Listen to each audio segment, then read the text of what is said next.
नरेंद्र मोदी ने अपनी इमेज बचाने के लिए देश को झूठ बोला। भारत माता की बात करते हैं, भारत माता के 1200 स्क्वायर किलोमीटर नरेंद्र मोदी ने चाइना को दे दिए अपनी इमेज बचाने के लिए। रियलिटी है, मानो ना मानो। इसके बारे में नरेंद्र मोदी क्या बोलते हैं? आप कभी बुलाइए उनको प्रेस कॉन्फ्रेंस में, ऐसे खुल के बुलाइए, बात कीजिए उनसे। वो आपसे इतना डरते क्यों है? मैं बताता हूं वो क्यों डरते हैं आपसे। मैंने बात सोची, रीजन एक ही है।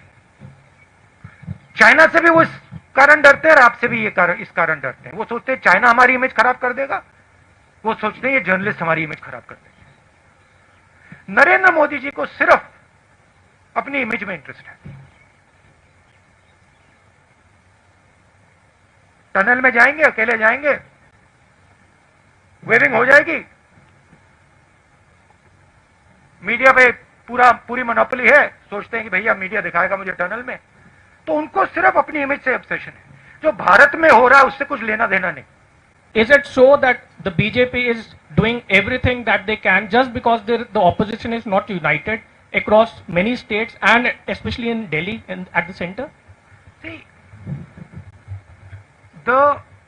an opposition in any country functions within a framework. What is that framework? The framework is the press. The framework is the judicial system. The framework are institutions that protect the voice of the people. This is the framework. That entire framework has been captured. The entire architecture of giving voice to the people of India is captured and controlled by the BJP. You know that. In fact, you come from one of the newspapers that exerts a little bit of independence. That's not the case with most TV channels and newspapers. So, if the entire architecture of institutional architecture is captured, then to say the opposition is weak, that's not really a correct statement. Give me a free press, give me institutions that are free, and the government will not last. I don't have that. I can take proof, clear-cut proof of, for example, the Rafael deal. I can bring it to you. Don't show it. Right? So, at a certain level, frankly, you're also not doing your job. And it's okay for you to blame the opposition and say, well, you know, the opposition is weak. But, my friend, you're also walking into slavery. Right? You're also walking into a place where you will become very uncomfortable. I'm fighting for it. You in your own way, I'm sure, are also fighting for it. But it is a bigger thing that has happened. Today, it's quite amazing. I don't think there is any other country in the world today where another country can occupy 1200 square kilometers of its land and the media says nothing. Then I don't think there's any other country. I'm thinking about it. I think even in, the weakest country, they will make a noise. India, they don't make a noise. The whole thing's captured. I went to Uttar Pradesh. Girl is raped. Neck is broken. Administration is attacking her. Administration is attacking the family. It's amazing. It is the result of a complete capture of the soul of this country. And it's a forcible capture. If it was captured with affection, I would be the first to stand by it. But it's a forcible capture. That's what we are fighting. And you will see, this fight will become more and more aggressive. अध्यादेश के बारे में आप लगातार जिक्र करते हैं कि इसको केंद्र सरकार ने बिना किसानों से सलाह मशविरा किए, बिना पॉलिटिकल पार्टीज को कॉन्फिडेंस में लिए पास करवा दिया। अब चूंकि पंजाब में, हरियाणा के कुछ भागों में भी आंदोलन हो रहा है, लेकिन नरेंद्र मोदी या उनकी सरकार के लोग हमेशा इसका मजाक उड़ाते हैं। वो कहते हैं कि राहुल गांधी ट्रैक्टर यात्रा कर रहे हैं, लेकिन ट्रैक्टर पर गद्दा लगा कर यात्रा कर रहे हैं, वो किसानों की क्या बात करेंगे।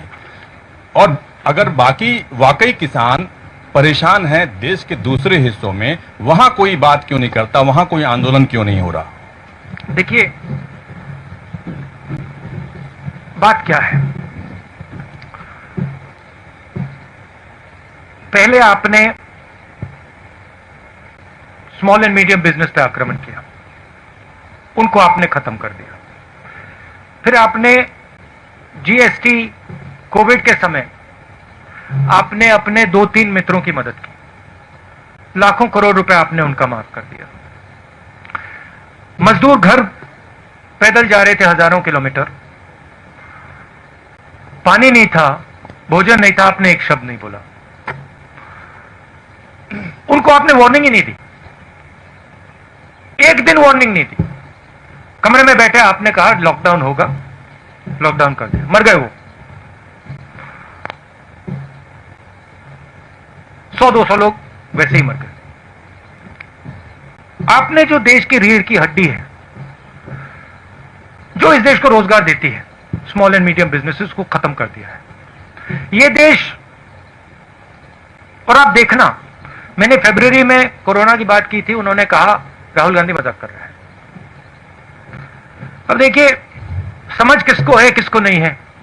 एक व्यक्ति आपको कह रहा है, फरवरी में कह रहा है कि कोरोना से हिंदुस्तान की इकोनॉमी, हिंदुस्तान के लोगों पर बहुत जबरदस्त चोट लगने वाली है, और दूसरा व्यक्ति कह रहा है 22 दिन में ये लड़ाई जीती जाएगी। समझ किसको है ये तो आपको जज करना है, मैं तो नहीं कहूंगा। एक व्यक्ति कहता है 22 दिन में लड़ाई खत्म हो जाएगी, उसको यह भी नहीं मालूम कि कोरोना है क्या, देश क्या है, कैसे चलता है। उस टाइम भी मेरा मजाक उड़ा रहे थे, और अब मैं आपको बता रहा हूं, और आप लिख के ले लीजिए, आज भी मजाक उड़ाएंगे, मगर 6 महीने बाद याद रखना जो मैं आज कह रहा हूं। 2 चीजें आपसे कहूंगा। पहली बात, यह देश अपने युवाओं को रोजगार नहीं दे पाएगा। नरेंद्र मोदी ने ढांचा तोड़ दिया है। अब नरेंद्र मोदी खेती के ढांचे को तोड़ने जा रहा है। अगर नरेंद्र मोदी ने खेती के ढांचे को तोड़ दिया तो एक तरफ रोजगार नहीं मिलेगा, दूसरी तरफ भोजन नहीं मिलेगा। ठीक है, अभी मेरा मजाक उड़ाएंगे, उड़ाने दो। 6 महीने बाद, जैसे आज मैं फरवरी की बात कर रहा हूं, 6 महीने बाद आप देख लेना। ठीक है, ये सिस्टम है, ये फूड सिक्योरिटी का सिस्टम है, एमएसपी है, फूड डिस्ट्रीब्यूशन सिस्टम है, प्रोक्योरमेंट सिस्टम है, मंडियां हैं। ये एक प्रकार से किसान का, फूड सिक्योरिटी का एक किला है, ये प्रोटेक्ट करता है। किले में कमियां हैं, मैं ये नहीं कह रहा हूं कमियां नहीं, कम मंडियां हैं, करप्शन है, इंफ्रास्ट्रक्चर बेहतर होना चाहिए, मगर किले को अगर आपने तोड़ दिया तो किसान बच नहीं सकता। अब नरेंद्र मोदी किले को क्यों तोड़ रहे हैं? नरेंद्र मोदी ने जीएसटी क्यों की? नरेंद्र मोदी ने डिमोनेटाइजेशन क्यों किया? नरेंद्र मोदी जी ने कोरोना के समय गरीबों की मदद क्यों नहीं की?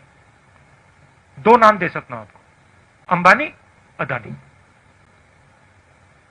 ये ट्रायंगुलर ग्रुप है, अदानी, मोदी, अंबानी। और नरेंद्र मोदी का काम रास्ता साफ करने का है। उनको ऑर्डर दिया गया है कि स्मॉल एंड मीडियम बिजनेसेस को खत्म करो, किसानों को खत्म करो, मजदूरों को खत्म करो, और हमारे लिए रास्ता खोलो। अब मजाक कौन कर रहा है ये आपको डिसाइड करना है। ये फूड सिक्योरिटी सिस्टम पर असर पड़ेगा। जब आप अनाज खरीदते हो मार्केट में, आप खरीदते हो, जो आपको प्राइस मिलती है वो प्राइस आपको इसलिए मिलती है क्योंकि ये स्ट्रक्चर है। जब गरीब व्यक्ति को राशन दिया जाता है, वो राशन इसलिए दिया जाता है क्योंकि ये स्ट्रक्चर है। अगर आप स्ट्रक्चर को ही तोड़ देंगे तो आने वाले समय में आपसे भी ज्यादा पैसा लिया जाएगा। सिर्फ देखिए, लोगों ने कहा हां ठीक है, जीएसटी कर दी तो हमारा क्या नुकसान है? स्मॉल मीडियम बिजनेसेस को नुकसान होगा, मगर जो कंज्यूमर है उसको क्या नुकसान होगा? बट नुकसान होगा, क्योंकि जब वो कोलैप्स करेगा आप कोलैप्स करोगे। तो हिंदुस्तान में सब चीजें कनेक्टेड है, और अगर आप एक चीज को छुओगे तो दूसरी चीज पे इफेक्ट। आप उत्तर प्रदेश गए, आप पंजाब आए हैं, आप लॉकडाउन के दौरान टैक्सी ड्राइवर से बात कर रहे थे। आप जब भी कहीं जाते हैं, किसी इशू को उठाते हैं, बीजेपी की तरफ से एक वर्ड है पॉलिटिकल टूरिज्म। आपको ऐसा लगता है कि जब आप किसी कॉज को, किसी इशू को हाईलाइट करने की कोशिश करते हैं तो उससे डेविएट करने के लिए पॉलिटिकल टूरिज्म की बात आप करिए। अब उत्तर प्रदेश सरकार ये कह रही है कि एक इंटरनेशनल साजिश है यूपी सरकार को बदनाम करने की, जो कुछ हो रहा है वहां पर हाथरस में। या यहाँ पर आपसे सवाल ये पूछा जा रहा था कि गद्दी लगी थी, आप उस ट्रैक्टर पे बैठे थे। नहीं, मगर ये सवाल कभी नहीं पूछा जाएगा कि नरेंद्र मोदी ने 8,000 करोड़ रुपए के लिए 2 हवाई जहाज क्यों खरीदे। $1 बिलियन, 8,000 करोड़, उसमें कुशन छोड़िए, उसमें तो पलंग है पूरा। मतलब एक पलंग नहीं, 50 पलंग होंगे उसमें। ये नहीं कहते कि भैया हमारा जो प्रधानमंत्री है उसने 8,000 करोड़ रुपए का जहाज खरीदा। क्यों? क्योंकि उसके मित्र ट्रंप के पास जहाज है 8,000 करोड़ का, तो उसे भी चाहिए। ये नहीं कहते, ये कहते भैया राहुल गांधी, अमरिंदर सिंह जी गए, ट्रैक्टर पे बैठे थे, किसी ने कुशन लगा दिया। तो मैं वही कह रहा हूं, नैरेटिव चेंज हो जाता है। आप पॉलिटिकल टूरिज्म वर्ड इसको दिया जाता है। इसलिए मैं पूछ रहा हूं कि आप अगली बार जब कोई इशू उठाने की सोचते हैं तो इससे निपटने का क्या उपाय आपके पास है? क्योंकि देखो, मैं अपना काम करता हूं। मैंने जैसे बोला, मीडिया कैप्चर्ड है, इंस्टीट्यूशनल स्ट्रक्चर कैप्चर्ड है, उनका उधर डोमिनेंस है। मगर किसान पर जो अत्याचार करते हैं, छोटे दुकानदारों पर, स्मॉल मीडियम बिजनेसेस पे जो आक्रमण करते हैं, युवाओं के भविष्य पे आक्रमण जो करते हैं, उधर तो डोमिनेंस नहीं है ना। उधर मैं काम करता हूं। अब कहीं ना कहीं हिंदुस्तान के युवा को दिखेगा कि भाई यहां पे नरेंद्र मोदी जी टनल में वेविंग कर रहे हैं, मगर मुझे खाने को नहीं। किस बात की वेविंग कर रहे हैं वो टनल में, जब मुझे खाने को नहीं है, मेरे पास रोजगार नहीं है, मुझे भविष्य नहीं दिख रहा। तो कभी ना कभी रियलिटी, सच्चाई तो बाहर आती है ना। मैं पेशेंट आदमी हूं, रुक जाऊंगा थोड़ी देर। शुक्रिया। Can we have Gurpreet Singh ji from अजी? सर, मैं माइक देता हूं आपको। हेलो सर, जैसे आपकी पार्टी बोलती है, आपके वर्कर बोलते हैं कि आप जब सत्ता में आए, आपकी सरकार कांग्रेस बनती है तो 3 बिल हैं जो आपने बोला कि हमने वो बंद कर देंगे। अगर वो बंद भी कर देते हैं, जो पोजीशन अभी है, कैप्टन साहब यहाँ बैठे हैं, पहले भी पोजीशन खराब है, खुदकुशियां हो रही हैं, उसके लिए आपके पास प्लान क्या है किसानी को बचाने के लिए? हमारे अगर मैनिफेस्टो को आप पढ़ें, और उसकी कॉपी मैं दे सकता हूं, उसमें क्लियरली लिखा है कि जो फूड सिक्योरिटी का सिस्टम है उसको हम स्ट्रेंथन करेंगे। आज 40 किलोमीटर के रेडियस में मंडी होती है, हम 4 किलोमीटर के रेडियस में मंडी लगाएंगे। हम इस सिस्टम को, जो इसकी कमियां हैं, उसको सुधारने की कोशिश करेंगे, मगर हम इस सिस्टम को तोड़ेंगे नहीं, क्योंकि हम जानते हैं कि अगर हमने ये सिस्टम तोड़ दिया तो किसान गया। अब सिंपलिस्टिक बात है, नरेंद्र मोदी जी को शायद समझ ही नहीं है, पता नहीं। अगर आपने सिस्टम तोड़ दिया, अगर पूरा एग्रीकल्चर का आपने सिस्टम ही तोड़ दिया, तो फिर किसान की प्रोटेक्शन कहां रही? तो हमारी जो फिलॉसफी थी कि हम जानते हैं कि मंडियों में कमी है, हम जानते हैं कि वहां पे करप्शन है, बट हम इस सिस्टम को रिफॉर्म करना चाहते हैं। वो कॉम्प्लिकेटेड मामला है, आसान मामला नहीं है। नरेंद्र मोदी जी जो सच्चा चैलेंज है उसको एक्सेप्ट नहीं करना चाहते। नरेंद्र मोदी कहते भैया इसको तो मैं उड़ा देता हूं। अब black money is a difficult challenge. Narendra Modi उस चैलेंज को एक्सेप्ट नहीं करना चाहते, कहते मैंने नोटबंदी कर दी, खत्म हो गया, क्या लगा।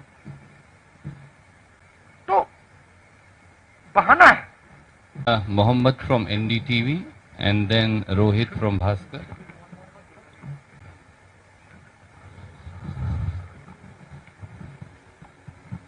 So you have been mentioning in your speeches that you will save the federal structure. You are fighting this for saving the federal structure. In 1970s, the Punjabi Suba movement in Punjab was also for strengthening the federal structure, and it was crushed, and partly it is blamed on Congress party also. So why Punjab and Punjabis should trust you on this? Punjabis should see my actions, right? And I can tell you, if you look at my political career, you can see my action. Don't just look at my words. I came to Punjab, and I've learnt a lot from the Punjabi people. In fact, if you were to ask me, you have given me more than I have given you. So I have in a sense, a debt to you. Qarz hai. So in my mind, I believe that the people of this state, they have a particular spirit. That spirit has taught me quite a lot. I'll tell you a small story. I remember, and this has never left my sister or my mind ever. It will never leave. I remember when in 1977, my grandmother lost the election. There was no one in our house. Nobody. But there were Sikhs in my house. She was protected by Sikhs in 1977. I'll never forget that. Right? So I have, in my mind, it's a strange thing, but there is a debt that I feel I owe the people of Punjab. It's strange. In a similar way, I feel I owe a debt to the people of Tamil Nadu. I don't know why, but I have that feeling inside. So that's the first thing. Second thing is, look at my actions. Land acquisition bill. I fought, I got beaten up, I got abused. Nyamgiri, I fought, I got beaten up, I got abused. Manrega, abused. Right? Farm bill, I'm standing in front of the farm bill. I'm standing with the people of Punjab and saying, look, I've come here, I'm standing with you. I understand this is a risk for your future. So you look at my actions, you will see that I am a person who instinctively, I feel, when I see some injustice being done, I feel for that person, instinctively. If you see one strong man beating a weak man, automatically I am on the side of the weak man. This may be a failing. In fact, this is why I get beaten up so much in politics. It might be a feeling here. Every time I'm also thinking to myself, yeah, why? But I have that inside me. If I feel that injustice is being done to Punjab, I'll be standing on Punjab side, no matter what. If I feel injustice is being done to the Dalit girl in UP, I'll go there. I'll get 2-3 lathis, no problem. That's my nature. That's what I've been taught. I don't know any other way. And frankly, I can see right now that my political path would have been much easier if I didn't have this, अगर ये मेरे अंदर नहीं होता. But वो है, अब मैं उसको कैसे निकालूं?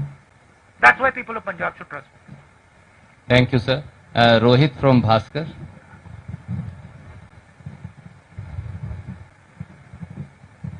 राहुल जी, मेरे आपसे 2 सवाल हैं. एक पहला सवाल है कि जो किसानों के 3 ये जो अध्यादेश आए हैं, इसमें 15 करोड़ किसान ही नहीं, 75 करोड़ पीडीएस लाभार्थी भी प्रभावित होंगे. इस पे आपका क्या कहना है? दूसरा, मोदी जी ये कहते हैं कि भाई ये जो अध्यादेश आ रहे हैं इससे किसानों को फायदा होगा, मंडी नहीं खत्म होगी, तो फिर दिक्कत क्या है? अगर किसानों को फायदा होता तो नरेंद्र मोदी जी ने पार्लियामेंट हाउस में डिबेट क्यों नहीं कराई? उधर वो भी बोलते, हम भी बोलते. अगर फायदा होता तो कोरोना के समय जब वो जानते हैं कि किसान बाहर नहीं आ पाएगा, हम हरियाणा जा रहे हैं, आज सरकार कह रही है कोरोना का समय, जब वो जानते हैं कि किसान रेजिस्ट नहीं कर पाएगा, तो उन्होंने ये बिल क्यों पास किया?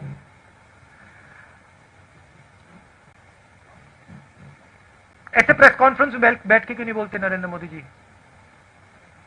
कि ये किसानों के हक में है? पंजाब में आके क्यों नहीं बोलते? पंजाब के किसानों के साथ खड़े होके क्यों नहीं बोलते? पहला सवाल, जैसे मैंने कहा, ये एक सिस्टम है. ये सिस्टम हिंदुस्तान का फूड सिक्योरिटी का सिस्टम है. इससे सिर्फ किसानों को नुकसान नहीं होगा, इससे कंज्यूमर का भी नुकसान होगा. एंड में किसान की जमीन जाएगी, उसको सही दाम नहीं मिलेगा.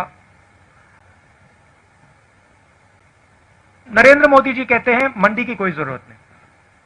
हजारों मंडी है हिंदुस्तान में, मंडियों में वर्कर्स काम करते हैं, स्मॉल ट्रेडर्स हैं, किसान जाता है, लोडर्स होते हैं, लाखों में होंगे हिंदुस्तान में, उनका क्या होगा? अंबानी जी, अदानी जी ऑटोमेट कर देंगे, मशीनें लगा देंगे। ये जो लाखों लोग हैं जो आज एग्रीकल्चरल सिस्टम में काम करते हैं, इनका क्या होगा? ये सब गुलाम बनेंगे। तो ये रियलिटी है।